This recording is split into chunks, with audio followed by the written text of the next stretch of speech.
Bismillahirrahmanirrahim. Assalamualaikum warahmatullahi wabarakatuh. Sebagai ibu-ibu, bapaknya ada juga ya. Bapak dan ibu, gitu ya.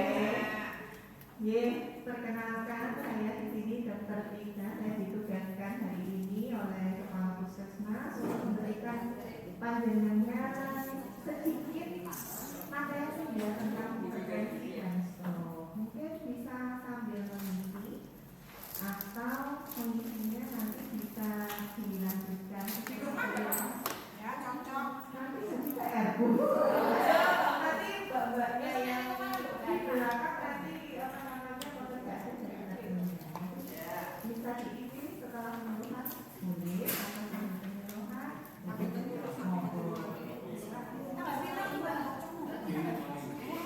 sudah perso hipertensi itu apa, stroke itu apa, sudah perso semua ya.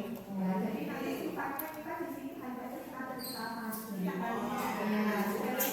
Saja ya, supaya nanti panjenengan semua juga punya tambahan informasi yang bisa panjenengan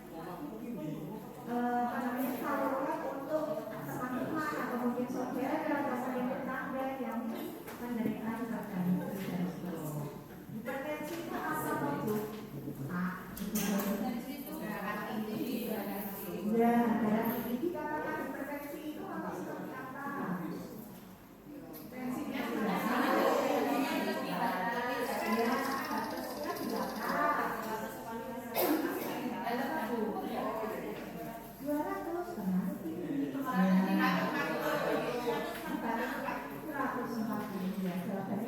jadi kalau dikatakan hipertensi itu apabila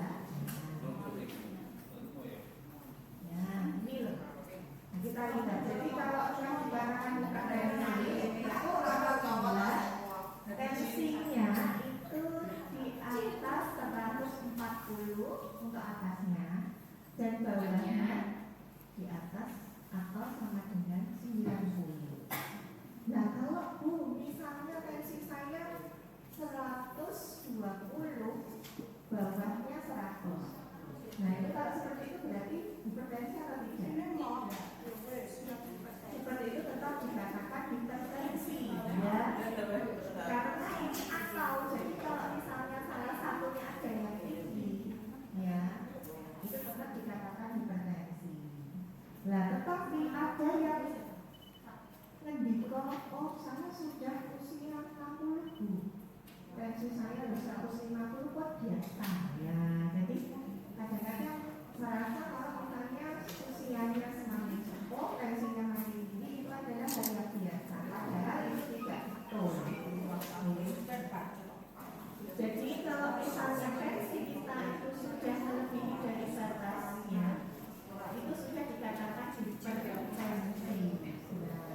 Jadi normalnya tetap 120, bawahnya 80. Tidak dipengaruhi oleh usia. Usia makin sepuh bukan berarti tensinya makin tinggi itu adalah normal. Itu tidak betul. Itu ya. Jadi kalau ada yang bilang misalnya lagi periksa di posyandu tensinya ditemukan 160, bawahnya 90, sudah termasuk kategori hipertensi. Nah, kalau sudah seperti itu biasanya dari kader ya pasti dengan tensinya tinggi, dengan harus berobat secara rutin. Tapi kadang-kadang ditemukan ini kok rendah, ini biasanya pulau kali hapus. Nah, ada yang seperti itu enggak? Ada ya. Justru itu yang berbahaya karena apa? Tidak menyadari bahwa tensinya tinggi, akhirnya tidak terperiksa, tidak pernah minum obat, artinya tensinya tidak terkendali. Begitu ya. Nah, untuk tensi itu ada kategori-kategorinya, ya. Ada derajat-derajatnya. Kalau misalnya makin tinggi di atas 160, ya. Itu sudah dikatakan hipertensi yang urgensi dan hipertensi yang emergensi. Ya, jadi kalau tensinya 180 ya, di atas 160 ya, itu sudah dikatakan hipertensi yang urgensi atau emergensi. Ya, emergensi itu apa Bu? Ya, bahasa betul. Ya, jadi kalau sekian itu sudah dikatakan darurat. Ya, yang membedakan kalau urgensi itu tanpa kerusakan organ. Artinya tidak ada organ-organ di dalam tubuh yang rusak, yang terlibat pada saat tensinya tinggi. Itu ya. Kalau hipertensi emergensi ya, itu terkait kerusakan organ. Jadi biasanya ada penurunan dari kerja otak ya, kerja jantung dan kerja ginjal. Nah kalau seperti ini jangan menunggu terjadinya hipertensi urgensi atau emergensi untuk tindak lanjut.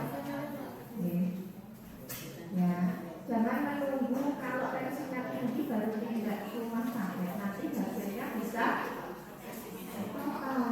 gitu ya. Sampai di sini ada yang mau ditanyakan. Sudah jelas nih.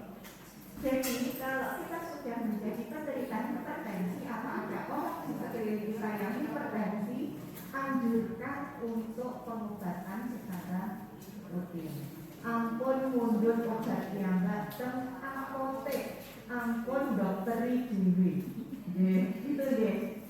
Karena apa? Obat tensi tidak hanya amlodipin. Ya, obatnya itu banyak. Disesuaikan dengan kondisi kesehatannya panjenengan. Ya, gitu. Manakala nanti suatu saat membutuhkan rujukan atau obat jenis lain, pasti akan dianjurkan oleh puskesmas atau mungkin klinik swasta yang biasanya tempat panjenengan periksa untuk dirujuk ke fasilitas kesehatan lebih lanjut. Ada yang mau ditanyakan sampai di sini? Sudah selesai memiliki kuesionernya? Betul. Dilanjutkan nanti saja tripod. Tapi bisa sambil tanya-tanya. Ya, pertanyaan yang ada di situ misalnya belum jelas bisa ditanyakan. Gitu ya. Lanjut. Nah, faktor risikonya apa? Jadi faktor risikonya terjadi hipertensi yang berbeda tadi, ya. Itu salah satunya karena penderita hipertensi tidak minum obat secara rutin. Nah, minum obatnya kalau disumpah, minum obatnya kalau terbentuk hari-hari biasanya tidak minum obat. Jadi kalau sudah terdiagnosa hipertensi, usahakan minum obat secara teratur. Karena apa? Kalau hipertensi itu sifatnya seperti obat, seperti tes. Jadi kalau kita nanti minum obat secara teratur itu akan manfaat. Tapi kalau misalnya sudah sekalinya nggak minum obat itu nanti jatuhnya lebih tinggi. Pernah mengalami atau menemui seperti itu? Ya, ada ya. Oh, yes.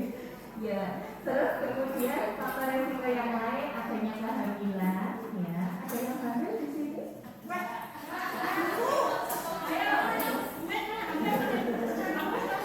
Ya, jadi ya, karena kehamilan ini juga menghasilkan hormon-hormon ya yang mempengaruhi hipertensi.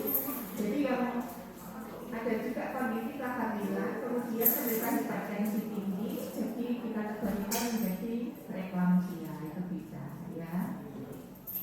Kemudian pengguna nafsa, narkoba itu juga sebagai salah satu faktor risiko terjadinya hipertensi darurat atau hipertensi urgensi atau hipertensi emergensi.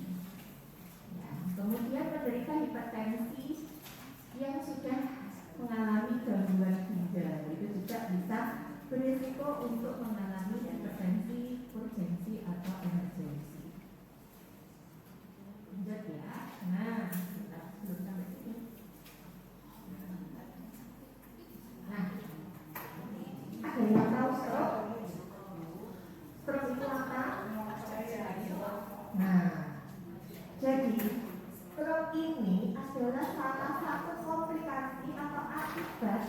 yang bisa terjadi apabila urgensi hipertensi urgensi atau hipertensi emergensi tadi tidak ditata laksana dengan baik atau tidak melakukan pengobatan. Ya, efeknya bisa jadi stroke. Ya, stroke itu adalah kondisi apabila otak kita itu kekurangan oksigen akibat dari kalau tensinya tinggi, ya, misalnya ada di otak, itu pembuluh darahnya kan banyak di otak. Kemudian tensinya tinggi, akhirnya tekanannya kan besar. Ada resiko pecahnya pembuluh darah. Nah, kalau itu terjadi di otak, bisa terjadi yang namanya stroke. Ya, tiba-tiba lumpuh separuh, belok kiri, belok kanan, bisa gitu ya. Ya, jangan sampai terjadi ini ya. Atau mungkin ada sumbatan ya, sumbatan. Ya, jadi stroke itu ada dua, ada stroke yang perdarahan, kemudian ada stroke yang sumbatan. Nah, sumbatannya apa sih? Sumbatan nanti kita lihat.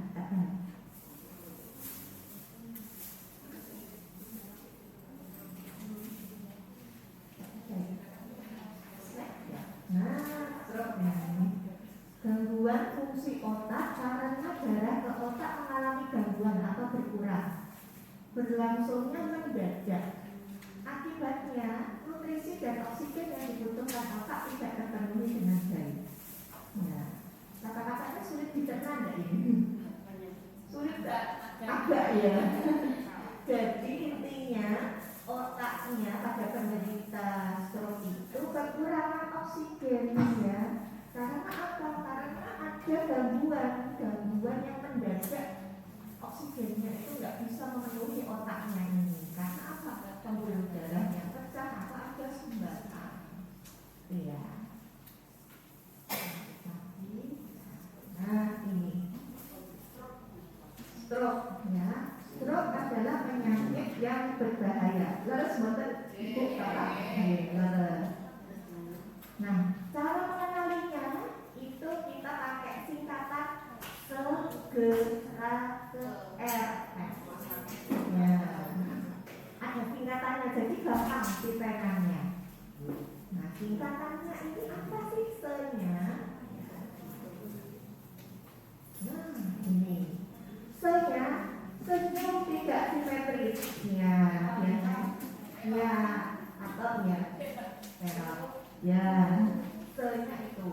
Kemudian untuk G-nya, gerakan anggota tubuh salah satu sisi lemah, bisa lemah atau bisa juga ya benar-benar lumpuh ya, gitu.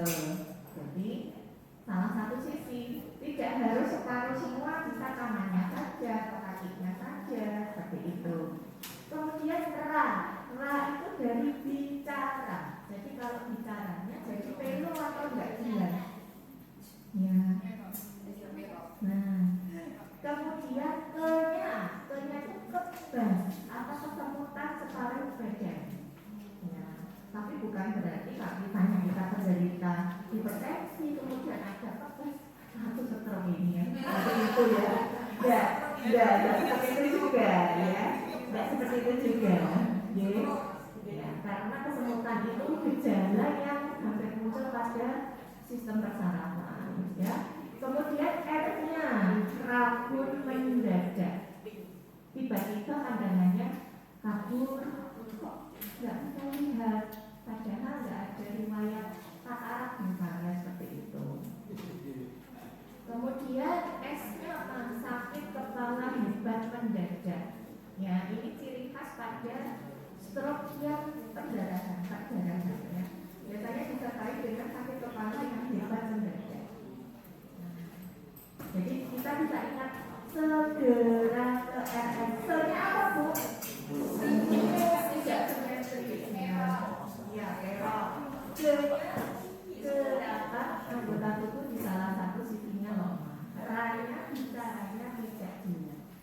Ya, sampai di sini sudah jelas. Ya, jadi kalau misalnya nanti menemukan ada yang seperti ini, apa yang harus dilakukan? segera ke rumah sakit. Kapan ke rumah sakitnya kalau menemunya seperti ini? Segera. Segera itu besok atau langsung? Saat itu juga ke rumah sakit ya, ke IGD. Kadang-kadang ada yang menemui seperti ini, tetapi tidak pergi ke rumah sakit. Ya, jadi ditunda. Besok aja saya mau cari rujukan dulu. Nah, kalau itu sudah lebih dari 1 kali 24 jam, kerusakan otaknya itu akan semakin luas. Nah, jadi untuk kembali seperti semula itu akan lebih sulit gitu. Jadi kalau ada keluhan seperti ini, segera ke rumah sakit di bagian IGD. Kalau kondisi gawat darurat, itu biasa bisa dipakai, jadi tidak perlu pakai rujukan. Ya. Kalau pakai rujukan itu nanti harus ke poliklinik, harus antri lebih lama lagi, penanganannya akan semakin lama, kerusakan otaknya juga akan semakin parah. Iya, jadi 24 jam pertama itu menentukan kerusakan otak. Jadi segera ke rumah sakit yang ada bijinya, pasti ada, gitu ya. Sampai di sini terima kita semua. Sudah jelas ya. Nah, ya ini ya yang ditemukan gejalanya segera ke RS, yang dilakukan ya segera ke RS. Ya, ini dibuat singkatan segera ke RS ini supaya lebih mudah untuk diingat. Nah, ini jadi gambaran pembuluh darahnya. Jadi stroke itu adalah iskemik, artinya ada sumbatan. Jadi ibaratnya kita membayangkan pembuluh darah itu adalah sebuah selang. Nah, selangnya itu kalau tersumbat atau buntet ya, misalnya ada lumut-lumut di situ, otomatis aliran airnya juga tidak akan lancar. Nah, lama-lama kalau ini terjadi di otak ya, di otak itu terdiri dari pembuluh darah yang banyak. Kalau di situ banyak yang tersumbat, otomatis darahnya itu juga tidak akan bisa mengalir secara sempurna. Jadi di otak bisa kekurangan oksigen, itulah yang mengakibatkan namanya stroke. Ya. Kemudian stroke yang kedua itu adalah stroke yang perdarahan. Ya, atau hemoragik bahasa medis. Jadi karena tekanan, jadi tekanan darahnya seperti ini. Misalnya kita bayangkan itu sebuah selang, tekanan darahnya tinggi, lama-lama itu dindingnya akan semakin tipis. Nah, kalau dindingnya tipis akan mudah pecah. Nah, jadi otomatis itu nanti bisa menyebabkan stroke kalau terjadi di otak. Itu ya. Nah, ini tadi yang saya jelaskan dari gambar tadi. Nah, ini tuh gambar otak kita, otak ini. Ya.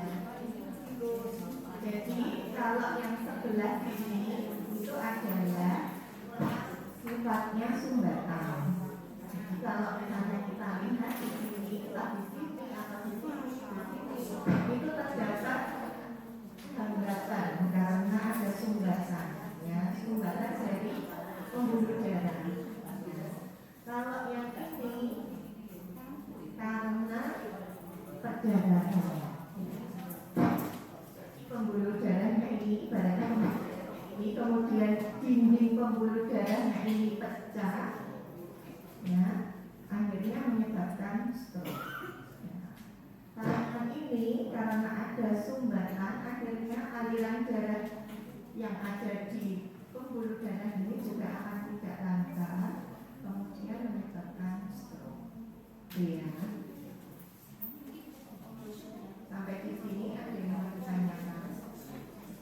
Kalau gejalanya ya antara stroke yang perdarahan stroke yang sumbatan itu berbeda gejala yang muncul. Kalau yang stroke perdarahan itu identik dengan nyeri kepala, ya. Nyeri kepala kemudian tiba-tiba jatuh. Nah, pasiennya tiba-tiba tidak sadar. Gitu. Biasanya itu perdarahan, jadi khasnya seperti itu. Tapi kalau sumbatan, tangannya lemas tiba-tiba nggak bisa diangkat, atau kakinya lemas, jalannya belok, tapi tidak ada nyeri kepala dan pasiennya masih sadar penuh. Itu biasanya sumbatan seperti itu.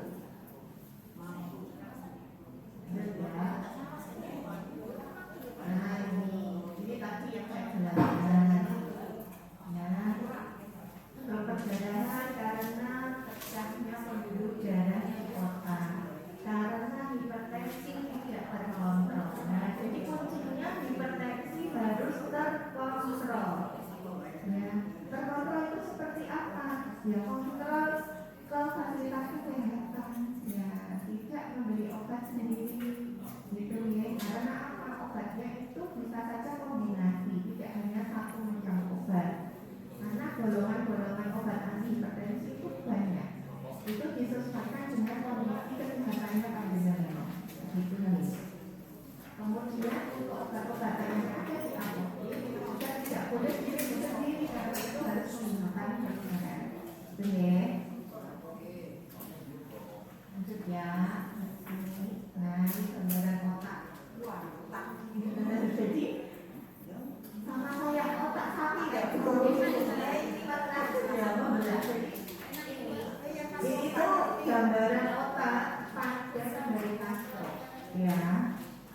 Diambil kemudian untuk dipelajari bahwa otak-otak yang normal itu sebetulnya tidak ada hitam-hitam ini. Nah, ini kan juga ada sumbatan di sini, kemudian di bagian pinggir-pinggirnya ada yang hitam. Nah, normalnya ini semua putih, warnanya putih segar ya.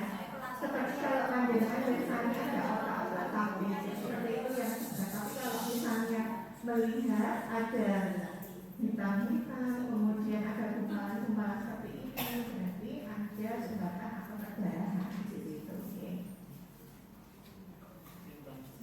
Nah, ini juga ya, ini stroke yang sumbatan, jadi ini sumbatannya.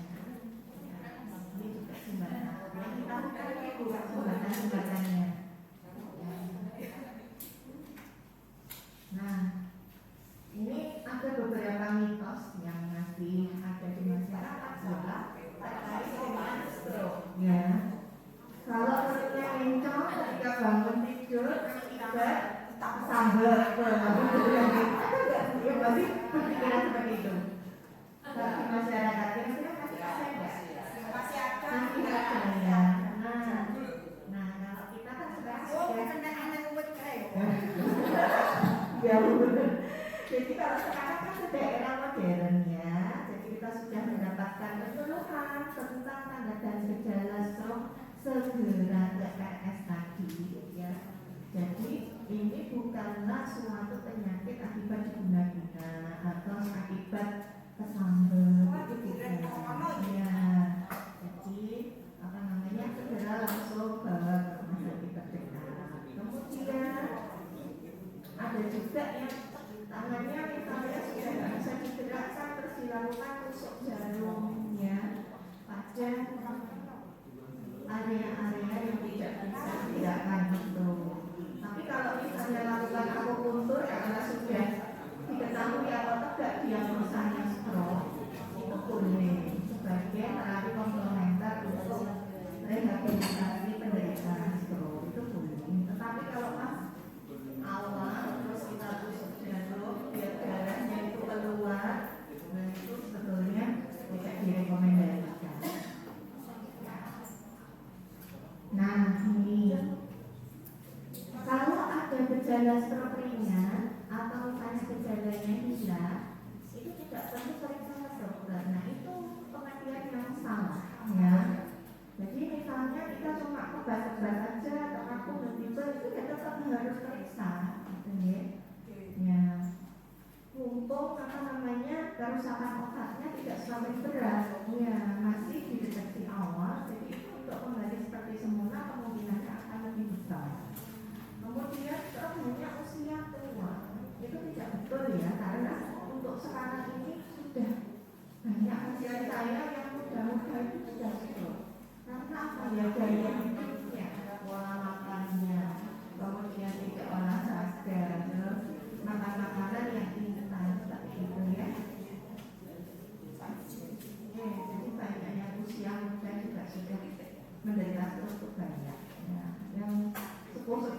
fasilitas gitu ya. Nah, ini kalau untuk di rumah sakit ya. Jadi kalau di rumah sakit itu otomatis akan diberikan obat karena harus mondok pasiennya ya, tidak bisa rawat jalan, jadi harus mondok dulu karena harus diberikan beberapa obat. Obatnya ini ada, kalau misalnya obat trombolisis itu obat yang menghilangkan sumbatan ya, untuk melancarkan peredaran darah. Ini nanti diberikan 4,5 jam pertama pasca ditegakkannya stroke. Kemudian juga dari faktor risikonya, oh ternyata ada diabetesnya, berarti nanti ditambah obat diabetes. Oh ternyata ada kolesterol tingginya, berarti nanti dapat obat kolesterol. Oh ternyata ada penyakit jantungnya, ternyata ini juga tetap harus dapat obat untuk jantungnya. Jadi Bapak Ibu, pentingnya untuk mengontrol penyakit-penyakit ini supaya tidak terjadi komplikasi stroke. Jadi kolesterol, nah yang kolesterol ini yang identik dengan makanan yang enak-enak ya. Nah ini tetap ya, kita tetap harus waspada oleh diabetes darahnya. Jadi sumber kolesterol itu apa sih sebetulnya? Banyak ya, satu gorengan. Gorengan sebetulnya boleh asal jangan menggorengnya itu pakai minyak yang baru, tidak yang bolak-balik untuk goreng, karena itu nanti menjadi lemak tidak jenuh ya, jadi kita bisa. Iya betul, jadi lebih baik menggoreng sendiri atau gunakan rebus-rebusan gitu ya. Ya itu lebih bagus. Kemudian ada juga yang di dalam kerupuk. Itu sudah pakai minyak ya. Nah, gitu. Kerupuk karena serangga apalagi kulitnya itu. Nah, berarti panjenengan kalau misalnya sudah tahu mendapat penyuluhan ini, selektif lagi makanannya, kemudian diimbangi seperti ini tadi olahraganya bagus. Jadi olahraga itu bisa membantu untuk menstabilkan kolesterol juga, menstabilkan tekanan darah dan menstabilkan gula darah. Ya, lebih dirutinkan lagi. Olahraganya. Betul. Kalau misalnya tidak mampu yang aerobik seperti ini tadi, jalan kaki itu sudah bagus. Jogging.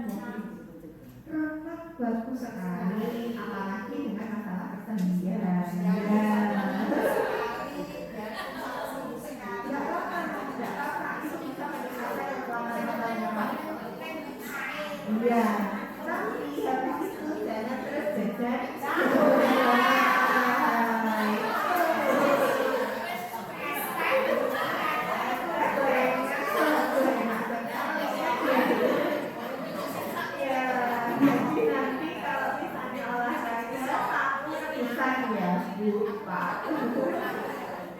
Ya misalnya mau gorengan yang goreng sendiri, jadi dipastikan minyaknya baru, gitu ya.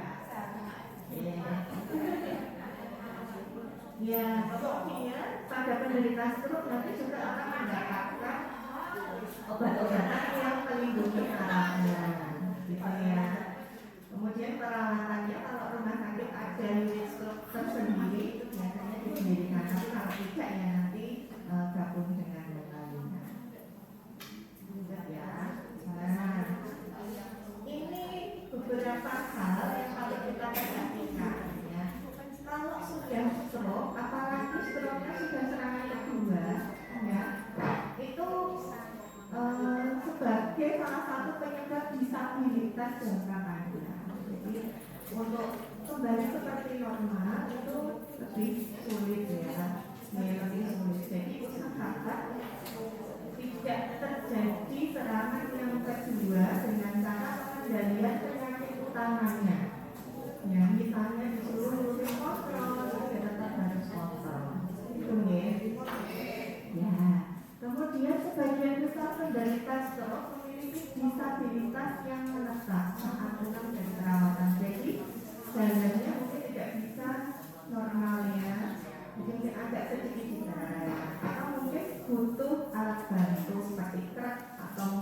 dokter seperti itu. Apabila perawatan tidak optimal, bisa menimbulkan berbagai macam komplikasi. Ya, karena kerusakannya terjadi di otak, padahal otak itu sumber dari segala macam pergerakan yang ada di dalam tubuh kita. Jadi kalau misalnya ada gangguan itu otomatis gerak kita juga tidak bisa maksimal. Kemudian tujuan utamanya agar penderita melakukan aktivitas sehari-hari secara normal dan mencegah komplikasi. Jadi kalau misalnya sudah menderita stroke, itu harapannya tetap harus ada latihan-latihan yang rutin dilakukan. Ya, ada fisioterapi dan harus semangat ya. Lanjut. Dan jadi hal-hal yang perlu diperhatikan ada banyak nih. Ini ada nutrisinya, kemudian minumnya, kemudian perawatan kulitnya. Nutrisi bagi penderita stroke yang tidak bisa makan secara mandiri, ya tetap anggota keluarganya harus mengalami gula, ya. Misalnya tidak bisa minumnya, gitu ya, karena mungkin persyaratan yang ada di area mulut dan tenggorokannya sudah lemah.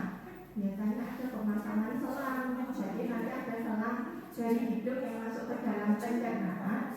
Jadi makannya nanti lewat selang, ada yang seperti itu ya. Kemudian tidak lupa juga hidrasi. Hidrasi itu artinya konsumsi air minum ya.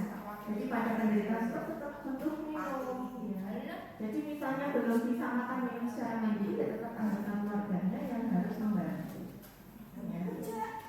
Kemudian perawatan kulit. Perawatan kulit ini bukan maksudnya kita suruh ke skincare, facial, komedo ya.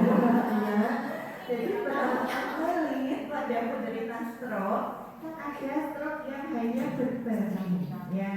Jadi tidak bisa kemana-mana, hanya kita balik di tempat tidur. Nah, kalau kondisi seperti itu harus dimiring-miringkan supaya tidak melepuh ya, karena ada penderita stroke ya yang sudah lama berbaring, akhirnya bagian kulit yang di punggungnya itu melepuh dan infeksi, terjadi luka. Jadi kan nanti sulit untuk perawatannya, jadi harus dikirim-kirimkan ya. Kemudian pencegahan komplikasi. Nah, pencegahan komplikasi dengan minum obat-obatan secara teratur. Kemudian aktivitas, jadi penderita stroke tetap bisa melakukan aktivitas semampunya, gitu ya. Jadi aktivitasnya semampunya, kalau mampunya pakai keras ya boleh, nanti aktivitasnya sambil lenggang, tidak apa-apa, gitu ya. Kemudian berkemihnya juga harus dipantau. Jadi misalnya kemana-mana harus dibantu. Untuk pipisnya itu juga ya bisa pakai kanvas, bisa pakai ekspor kalau memang tidak bisa terlambat mandi. Tapi kalau yang sudah mandiri, misalnya sambil rambatan itu bisa ada yang bisa untuk pipis sendiri, gitu ya. Kemudian pencegahan jatuh, nah ini penting ya. Jadi kalau misalnya ada penderita stroke, anggapan lantai-lantainya juga tidak licin ya. Kemudian apa namanya, dibantu kalau bisa dipotong ya dipotong, atau mungkin dipapah ya boleh. Intinya supaya tidak terjatuh kembali. Kalau terjatuh kembali nanti bisa mengakibatkan serangan stroke yang kedua. Nah itu yang malah bahaya.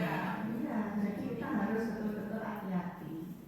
Kemudian pencegahan depresi. Nah ini juga penting ya. Ini caranya paling segi berapa ini? 1, 2, 3, 4. Segi 6-nya paling besar. Pencegahan depresi ini penting karena pada penderita stroke itu tidak akan ya apa-apa dibikin nangis ya, kadang-kadang karena apa, dia tidak bisa mengungkapkan apa yang harus diungkapkan ya gitu. Dulunya yang bisa beraktivitas kemana-mana sendiri harus dibantu. Nah ini pentingnya untuk dukungan atau support dari keluarga ya, supaya penderita stroke ini tidak jatuh ke arah depresi gitu. Kejiwaannya penting kita jaga. Nah, yang perawat juga harus strong gitu ya, harus sabar gitu ya, karena perawatan dengan gangguan saraf seperti stroke ini tidak bisa instan, jadi butuh ketelatenan gitu, ketelatenan, kemudian kesabaran supaya ada latihan-latihan yang dilakukan oleh penderita stroke ini juga, gitu ya. Nah, ini pengaturan posisi pada pasien stroke ya. Jadi misalnya ini gambar yang ini, bapak yang ini, itu yang stroke-nya sebelah sini. Ya, yang warnanya abu-abu. Jadi nanti kalau duduk, ya, yang mengalami kelemahan itu diberikan alas yang empuk untuk menyangga tangannya. Kalau yang sebelah sini, ya sebelah kanan yang ini kan normal. Nah, jadi kalau yang ini bisa bergerak. Kalau yang tidak normal atau yang sudah lemas atau lemah anggota gerak yang sebelah kiri ini, nah ini kita berikan alas yang empuk. Ya, gitu. Untuk apa? Ya mencegah resiko kan ini lemah ya, lemas ya. Jadi biar nanti tidak terjadi perlukaan di sini juga. Kemudian untuk tidurnya tetap harus miring kanan miring kiri, karena kalau rebahan terus kan juga kesulitan. Tapi ini tetap harus dibantu ya, karena yang lepas sebelah kiri misalnya mau miring ke kanan, ya ini yang lepas ini kita ganjel yang kiri ini, kakinya diganjel dengan bantal, tangannya juga kita ganjel dengan bantal. Kemudian kalau dia mau miring ke kiri sana, ya ke arah yang lemas itu tadi, kita juga harus membantu memiringkan. Ya, kita ganjal juga, ya, yang bagian kirinya di sini. Kemudian bagian kirinya digeser ke sana, ya kakinya. Nah kaki yang sehat diganjel. Ya, ini supaya akan mencegah terjadinya dekubitus itu tadi. Kulit yang mengalami melepuh akibat terlalu lama berbaring, gesekan dengan tempat tidur, tidak menyebabkan sirkulasi, gitu ya. Nah, ini kalau misalnya tiduran di tempat tidur, sisi yang lemas itu harus kita ganjel. Iya, diganjel. Iya, ini ya. Nanti sebelum dari ini pendengar sudah mendapatkan informasi seperti ini, apabila menemui ada tetangga, mungkin saudara atau siapapun itu yang menderita stroke, bisa diberikan edukasi terkait dengan perawatan ketika di rumah. Jadi diganjel untuk mencegah terjadinya dekubitus. Sampai di sini sudah mengerti ya. Nah, bagaimana mencegahnya? Tentu saja kita harus kontrol faktor resikonya apa saja. Kalau darah tinggi, ya harus minum obat secara teratur. Kemudian diabetes, kencing manis, sakit gula itu juga harus minum obat secara teratur, dicek gula darahnya. Kemudian menjaga pola makan juga ya. Kemudian kalau ada yang merokok, ternyata merokok itu juga bisa meningkatkan resiko stroke. Ya, karena pada merokok itu pembuluh darahnya itu banyak bercak-bercak. Jadi nanti peredaran darahnya juga akan lancar. Apabila itu nanti otak yang tidak mendapatkan aliran darah secara cukup, otomatis oksigennya juga berkurang, bisa terjadi stroke.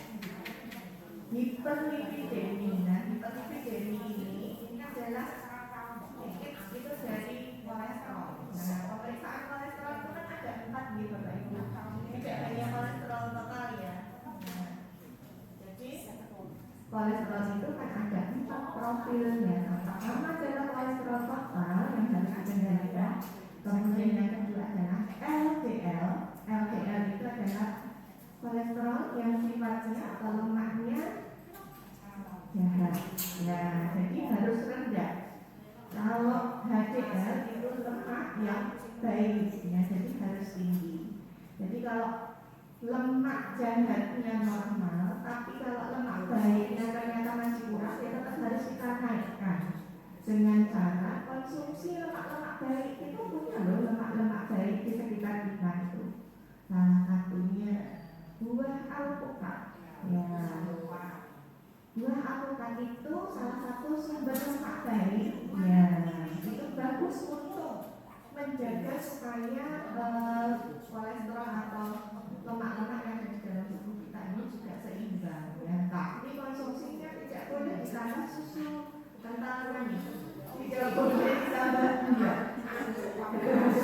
Jadi hanya 3 waktu itu saja ya. Ya rasanya gurih enak kok Bu, gitu. Ya, saya ditambah es lewat tidak boleh. Tidak boleh tambah es lewat ya. Kecuali kalau sudah kita aman ya masih boleh, tapi jarang-jarang lah ya, jangan terlalu sering. Tapi lebih bagus itu dikonsumsi memang hanya ditaruh seperti itu saja. Itu bagus untuk lemak baik. Atau kalau ada dengan mengenal ada kedelai hitam. Ida mengambil. Ya. Bagus itu. Yang bisa kita itu. Ya. Kita bisa dikonsumsi. Ya, kita. Kedelai hitam atau ida mami itu dikukus atau direbus. Kita dikonsumsi untuk menggunakan lemak baik tubuh kita. Ya. Kemudian hindari alkohol. Ya. Kemudian apabila memiliki penyakit jantung harus sering dikontrolkan. Gitu ya. Walaupun tidak ada keluhan dari jantung, tidak ada berdebar-debar, artinya nggak buka, harus berobat. Karena semua ini adalah penyakit kronis yang memang harus kita kendalikan. Iya. Nah ini makanan-makanan yang bisa meningkatkan resiko ya. Ini sirup, burger, fried chicken, rokok, alkohol. Ya, kemudian sering-sering ini apa ya ini spaghetti apa ya ini ya ini. Kemudian kalau ini apa obesitas ya obesitas artinya biasanya tinggi badannya tidak proporsional ya. Apabila kita hitung dengan masa indeks masa tubuh itu lebih dari 26 itu berarti sudah obesitas ya. Kemudian ini enggak. Nah, untuk pencegahan struknya terutama pada salah satu faktor risiko hipertensi ya. Ini hipertensi ini faktor risiko yang paling utama dalam stroke.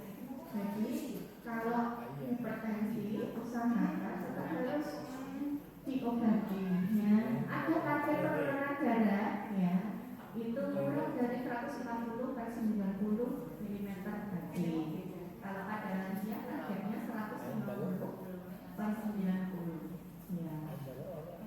Nah, yang patut kita sadari bahwa darah ini sebagian besar tidak bergejala. Karena kalau orang itu kan beda-beda ambangnya ringan. Jadi ada yang lainnya 150 sudah pusing sekali. Ada yang lainnya 200 baru hingga 100 tidak merasakan apa-apa.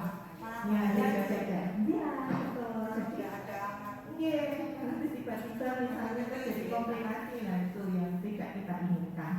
Prinsipnya mulai sekarang, mulai detik ini ubah gaya hidup.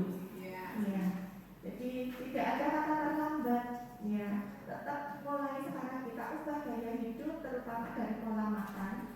Kemudian kita kendalikan faktor resikonya. Kita lakukan juga olahraga atau aktivitas fisik. Ya. Semampunya.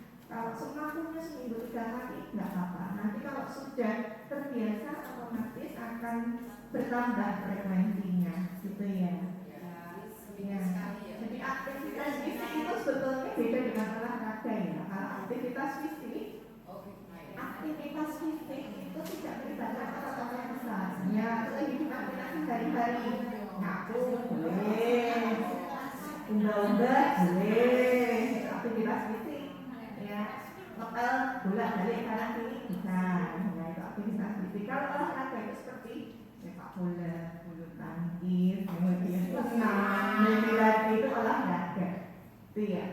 Itu. Kemudian penggunaan obat-obat anti hipertensi. Jadi kalau sudah tensinya tinggi, usahakan tetap berobat, tidak mengobati sendiri. Gitu. Obat itu berarti banyak tuh, ada amlodipin, ada kapopil, ada amletapan, gitu. Apa banyak ya, gitu. Jadi kalau nanti memang setelah di sini ya, misalnya sudah kita pantau di sini ternyata tidak ada perbaikan, itu otomatis akan kita konsultan ke dokter spesialis penyakit dalam untuk mendapatkan obat anti hipertensi jenis lain, gitu.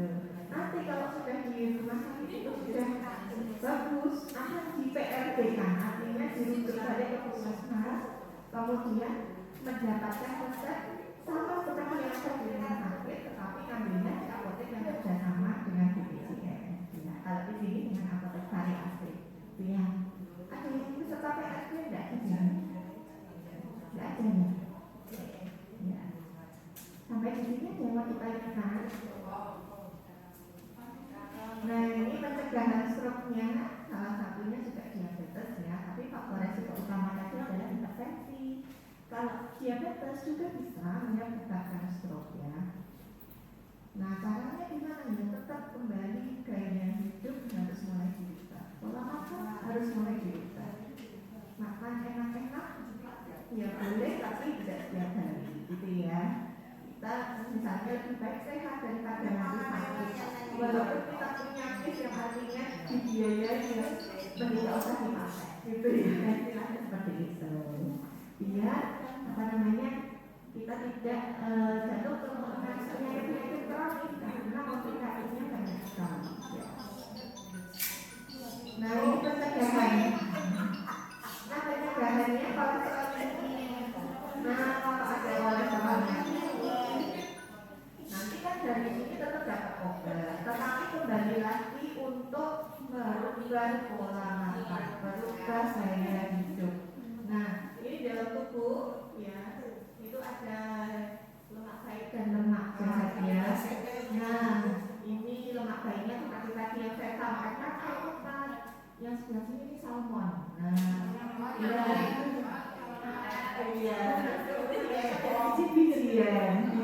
Ya, ini minyak ya sebetulnya, tapi minyak yang low fat ya, jadi seperti minyak yang kayak seperti minyak zaitun seperti ya, karena oil itu ya, tetapi ya tidak untuk berulang kali menggoreng ya, paling digunakan hanya untuk menumis, lebih bagus daripada menggoreng, ya begitu, tapi lebih bagus lagi rebus ya. Nah, ini lemak-lemak jahat, ini ada cupcake, ini roti, keripik, ya toh? Ini apa? Keju dan mereka ini pizza. Ini lemak-lemak jahat ya. Iya, ini ya sedikit tetapi lemak-lemak ini tetap kita butuhkan sebenarnya dalam tubuh. Kolesterol itu tetap dibutuhkan oleh tubuh kita untuk membentuk sel-sel tubuh. Kalau kita kolesterolnya terlalu rendah sekali, otomatis kita juga tidak bisa membentuk sel saraf secara baik ya. Tetap jadi semuanya itu harus pas. Tidak boleh terlalu rendah, tidak boleh terlalu tinggi. Untuk trigliserid itu menyediakan sumber energi. Jadi kalau trigliseridnya tinggi, itu biasanya disamping dari goreng-gorengan itu bisa dari sumber karbohidrat. Ya, jadi kalau misalnya kita makan pakai nasi, lauknya mie, lauknya lagi balado kentang, otomatis karbo semua. Jadi pilih salah satu sumber karbohidrat. Itu ya. Itu ya. Iya, ini ya Bu ya, betul. Itu jadi memang kita tetap harus memperhatikan makanan apa saja yang masuk ke dalam tubuh kita. Oke.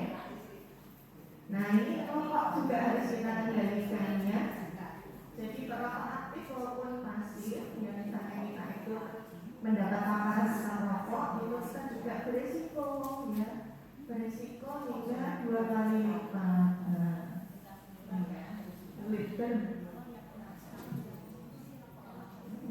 Oh, rokok elektrik, itu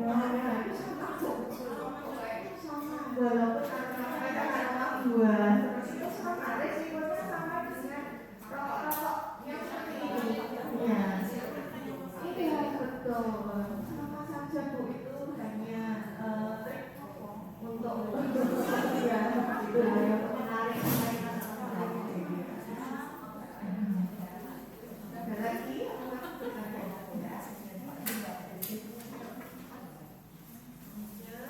Coba kita tolong ya.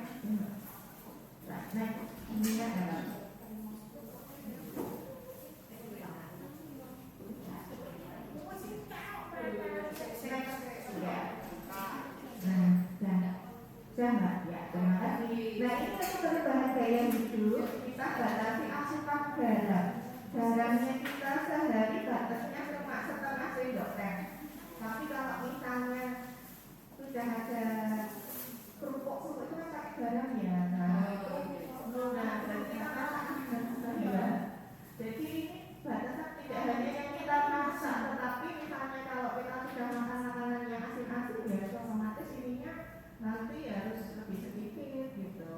Kemudian makan kurang banyak sayur dan buah gitu ya. Olahraga minimal 30 menit 3 kali seminggu. Berhenti merokok, istirahat cukup dan pikirannya nggak boleh basah. Aduh bu, namanya orang tapi ya stres bu, iya susah. Kalau namanya orang pakai pikiran ya, kita manajemen stres kita ya. Ya,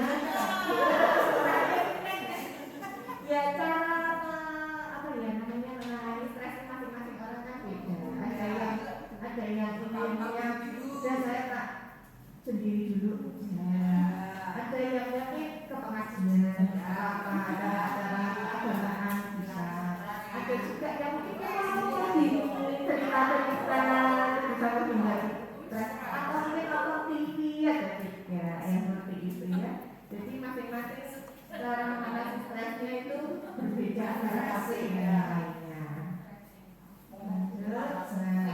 Sudah terima kasih. Berarti materi yang saya berikan sudah cukup. Apabila ada pertanyaan, kami persilahkan.